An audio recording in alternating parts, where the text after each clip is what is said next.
nous allons à présent créer une requête, cette fois-ci basée sur des colonnes de type numérique, donc des colonnes qui contiennent des valeurs numériques. Alors avant cela, nous allons sauvegarder notre requête, la requête précédente, donc c'est basée sur la province, et nous allons l'appeler REQ pour requête province.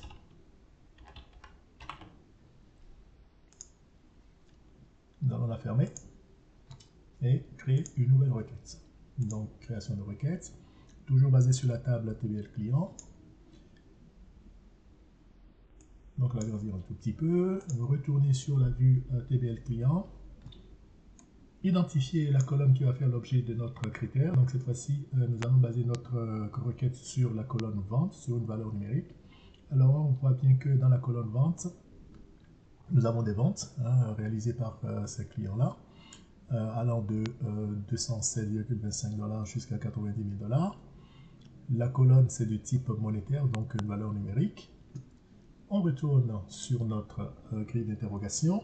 On aura besoin des mêmes colonnes que tout à l'heure, c'est-à-dire société, le nom, le prénom, le téléphone, le courriel, et cette fois-ci, on aura besoin des ventes.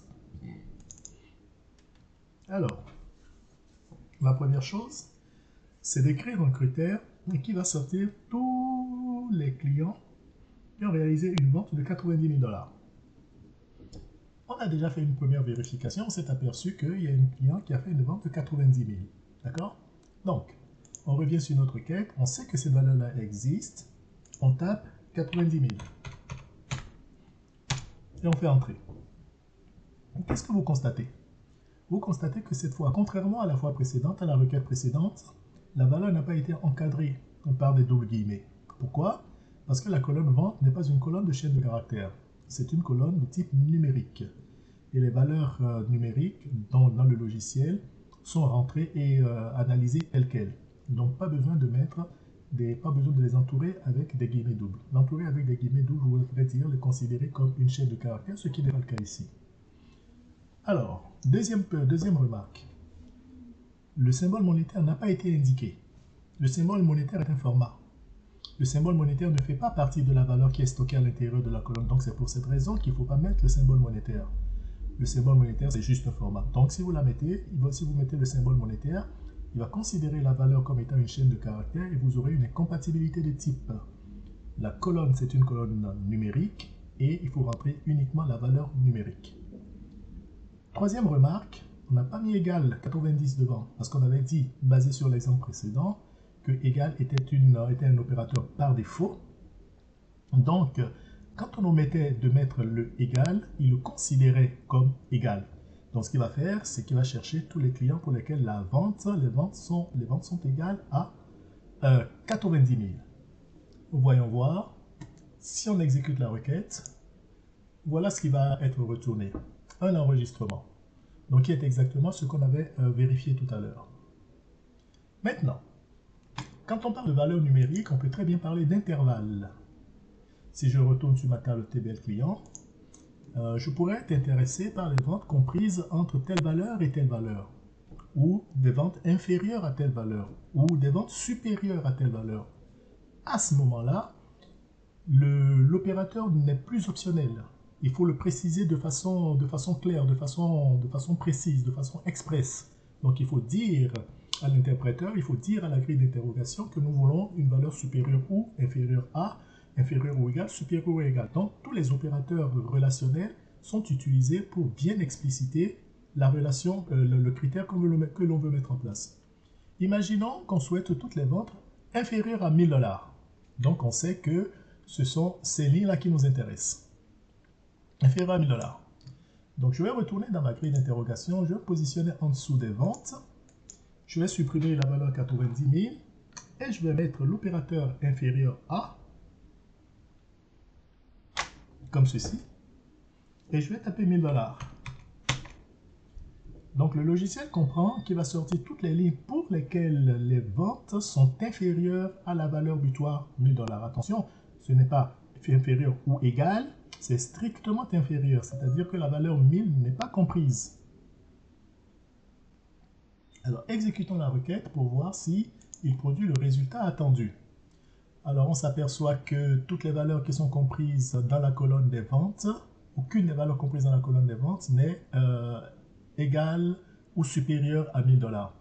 Alors également, l'autre chose, c'est pour s'en apercevoir rapidement, on peut retourner à la requête, trier le contenu de cette colonne-là, comme ceci, un tri croissant, exécuter la requête de nouveau, regarder la première valeur, regarder la dernière valeur, et puis décider si elle fait partie du critère ou pas. Donc ça, c'est une autre façon de vérifier que notre résultat est correct. Donc vous vérifiez la borne inférieure, donc la plus petite valeur, vous vérifiez la borne supérieure, la plus grande valeur, et vous concluez si la requête a fonctionné comme elle devrait. Donc dans ce cas-ci, c'est le cas. Donc toutes les valeurs qui ont été affichées dans le résultat de notre requête sont inférieures à 1000. Et remarquez toujours au passage, pas de symbole monétaire. Donc, on va faire une troisième requête, donc qui cette fois-ci va sortir toutes les valeurs supérieures à un certain montant. On va retourner dans la table, voir les valeurs qui sont stockées à l'intérieur. On voudrait voir les valeurs, toutes les valeurs, les ventes supérieures à 5000 par exemple. On sait qu'il va y en avoir 1, 2, 3, 4, 5, 6, 7, 8, 9, 10, 11, 12. On revient sur notre requête initiale. On retire le critère actuel. On lui met strictement supérieur à 5000. On confirme notre critère. On exécute la requête. Et voilà. Donc la colonne étant déjà triée, il y a simplement qu'à vérifier la borne inférieure et puis la borne supérieure pour s'apercevoir que toutes les valeurs qui sont dans le résultat de la requête sont bien supérieures à 5000 $. Qu'en est-il maintenant d'un intervalle?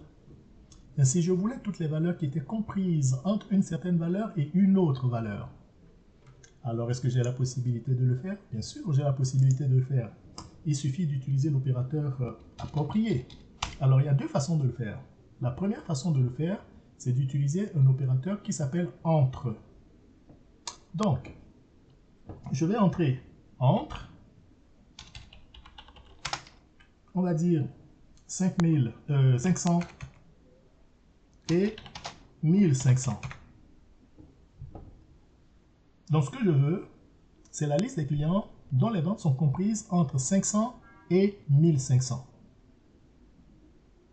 Donc c'est exprimé comme en français. Ok? J'exécute ma requête et voyons voir ce qui s'est passé. Donc la borne inférieure c'est 500, ça va bien. Et la borne supérieure c'est 1235,99, ça va bien aussi. Donc aucune des valeurs n'est inférieure à 500 et aucune des valeurs n'est supérieure à 1500. Donc ça a bien fonctionné. Mais l'une des particularités de l'opérateur entre, c'est que les bornes sont comprises dans le résultat. Si on avait eu une valeur qui était à 500 et une autre qui était à 1500, ces deux valeurs-là seraient sorties dans le résultat de la requête. Donc c'est très important de bien comprendre que lorsqu'on utilise l'opérateur entre, les bornes qui ont été identifiées sont incluses dans le résultat si une valeur correspond aux bornes, c'est-à-dire aux bornes inférieures et aux bornes supérieures. Alors, ce qu'on va faire, c'est qu'on ira modifier exprès une valeur dans la table. Donc, la valeur qui est à 500, on va la mettre à 500, on va la mettre à 500 ici. Parfait, on va l'enregistrer, elle est enregistrée. On ira choisir une autre valeur, celle qui était à 1235. On va la mettre à 1500. Voilà. Donc, une modification a été apportée à la table originale. Et nous allons retourner dans notre requête, exécuter la requête à nouveau. Vous le voyez, le 500 apparaît et le 1500 apparaît. Donc, l'utilisation de l'opérateur entre inclut les bornes inférieures et les bornes supérieures. C'est très important. Ça, c'est une façon de faire. La deuxième façon de faire, c'est de procéder de cette façon-ci. Donc, supérieur ou égal, qui s'écrit comme ceci, à 500, et inférieur ou égal à 1500. Donc, la ligne précédente, on peut la supprimer. Et nous allons voir que ça va produire exactement le même résultat. Donc, 9 lignes ont été retournées et 9 lignes ont été retournées pour la deuxième. Alors, c'est à vous de choisir quelle est la forme que vous trouvez plus facile, plus confortable. Mais lorsqu'on utilise cette forme-ci, il y a la possibilité d'exclure les valeurs 500 et les valeurs 1500. Si c'est ça que vous voulez faire, à ce moment-là, utilisez cette formule, donc cette façon de faire. Et si vous voulez inclure l'autre version elle est beaucoup plus, entre guillemets, naturelle, elle est beaucoup plus par défaut. Donc, d'inclure la borne inférieure et la borne supérieure. Toutefois, ces deux façons de faire sont strictement identiques. Alors, donc c'est à vous de choisir. Donc voilà, pour les valeurs numériques. Donc on a vu le égal qui est tout à fait par défaut, donc on peut mettre le égal comme on peut ne pas le mettre. Par contre, tous les autres opérateurs relationnels inférieur à, inférieur ou égal, supérieur, supérieur ou égal, entre, eh bien, il faut explicitement préciser l'opérateur sur lequel on désire, sur lequel on veut que le critère agisse. Donc vous le mettez en dessous de la colonne concernée. Donc ça, c'est pour les valeurs numériques. On va sauvegarder cette requête-ci. On va l'appeler REQ vente. Et on va la sauvegarder. Vous remarquez au passage qu'au fur et à mesure que les requêtes sont sauvegardées, on les voit apparaître dans le volet requêtes. Donc là, on a REQ province qu'on a créé tout à l'heure, il y a quelques instants, et la REQ vente qu'on vient de créer à l'instant.